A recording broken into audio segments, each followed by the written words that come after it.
that question. For example, which mosque do you go? What kind of sermons your imam gives on Fridays? What do you think of Bush? I know if they ask me, I'll give them my peace of mind, what I think of Bush. I may even tell them what I think of Obama. But preferably you don't want to. When they ask you questions which has nothing to do but thinking, trying to get a profile of you, what you think, what ideology do you have, who you like, who you don't, what do you think of Iraq, fight in Afghanistan, war in Afghanistan, and Patriot Act, God knows what, stuff like that. Make sure you don't answer those questions. Immediately ask, I want to talk to your supervisor. And ask his name, ask his batch number, and write it down. And come back and report to the attorneys, write to the CBP and complain that these personal questions were asked and I felt extremely uncomfortable, and here's the gentleman's name and number, and so on and so forth. So those are the types of questions that you mustn't answer at all. In fact, if somebody asks me, I'll say, hallelujah, this is great for me now. Now I can get on their neck.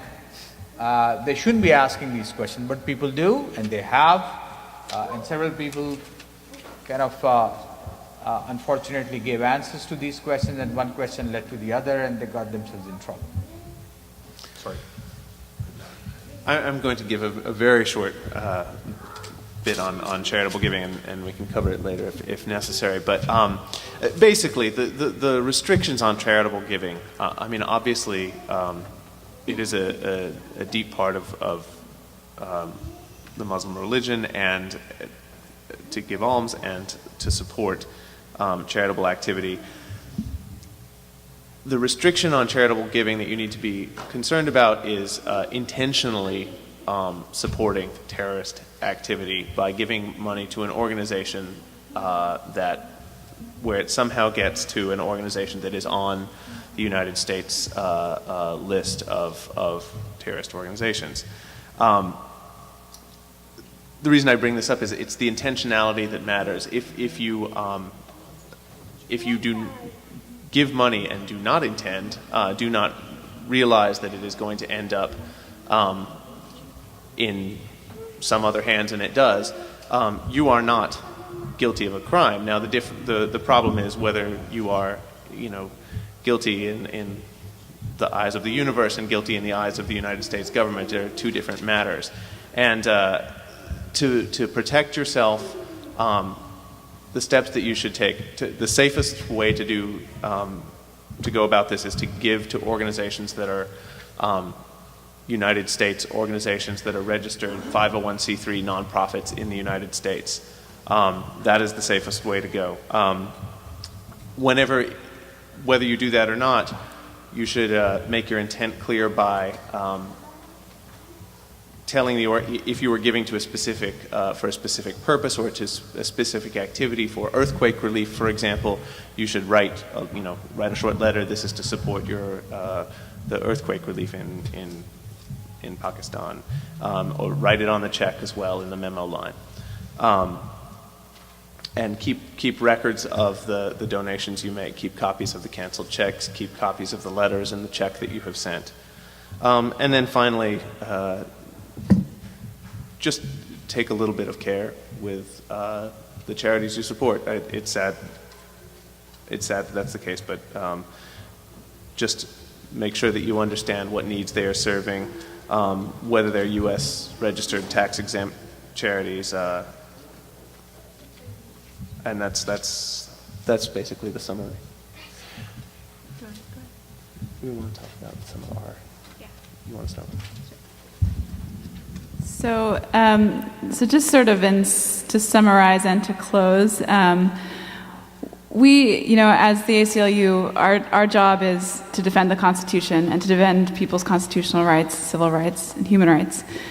And part of what we have been concerned about is that people, because of the way that the government is approaching their terrorism investigations, that it's infringing on people's their First Amendment rights, their right to practice their religion, their right to speak freely, their right to voice their political opinions. And so through many years of work, we've been looking at the various practices, many of which we've discussed here. But we want to hear from you all about certain problems that you're experiencing, whether it's problems at the airports, like some of the problems that we described, or if you believe that you're on a no-fly list, for example, or one of the terrorist lists that basically requires that every time that you fly internationally, you be put into secondary screening. If you have problems opening bank accounts or getting loans, if you think you're on some kind of list that prevents you from getting loans or opening bank accounts, we want to hear about that. Any problems with repeated FBI visits or harassment that you've experienced by FBI or other law enforcement agents, we want to hear about that. Any problems that are unusual with immigration, undue delays, years and years waiting for your naturalization application to be processed, or your green card application to be processed, or you apply for a passport and you apply, to get your passport expedited, and it still takes a year or 2 years for your passport to be delivered. Those are the kind of things that are impacting people's lives, and that we're, as the ACLU, are trying to figure out a way to help people navigate the system and to push back and ensure that in this country people can still live full and free lives without having all of these restrictions imposed on them. So, do you want to add anything to that? I think that's basically it. The only thing that I kind of wanted to say in closing to our presentation is that from where we sit, I'll speak for myself, from where I sit in dealing with these kinds of constitutional abuses, it is beyond question that the Muslim community has been subjected to extraordinary abuses in particular in the past 10 years. That is the site of the gravest constitutional violations, the gravest injustices at the moment. I think that I take some heart from the history of our organization and the battles that we have fought in the past, and how, in some ways, how distant those seem. And I'll speak, my father-in-law is one of those individuals who's Japanese descent, born in Seattle, who was taken during World War II and pulled away from his home by force and put into a camp in Idaho with thousands of other Japanese Americans. And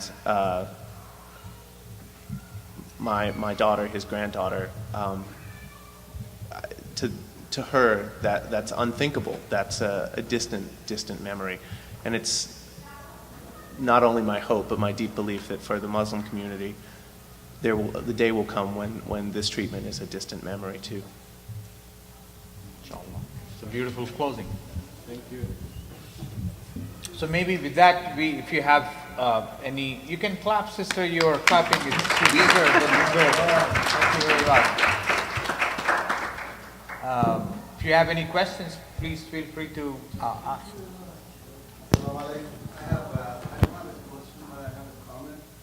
First, I'm a little bit sick, and then second, I'm a little bit tense,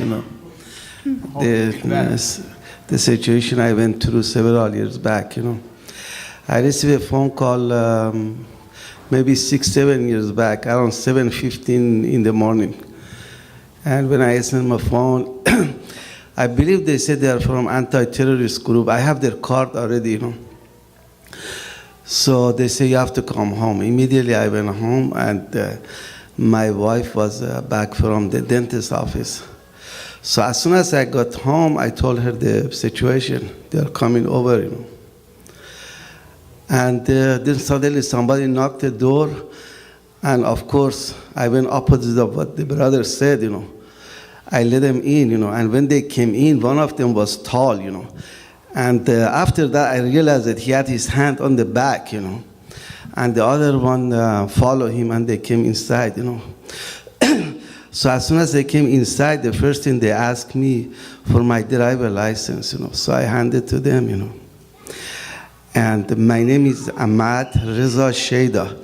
So very first thing he asked me, why is R, you know? So I had to explain it to him. The abbreviation of R is for Reza, you know, which is follow my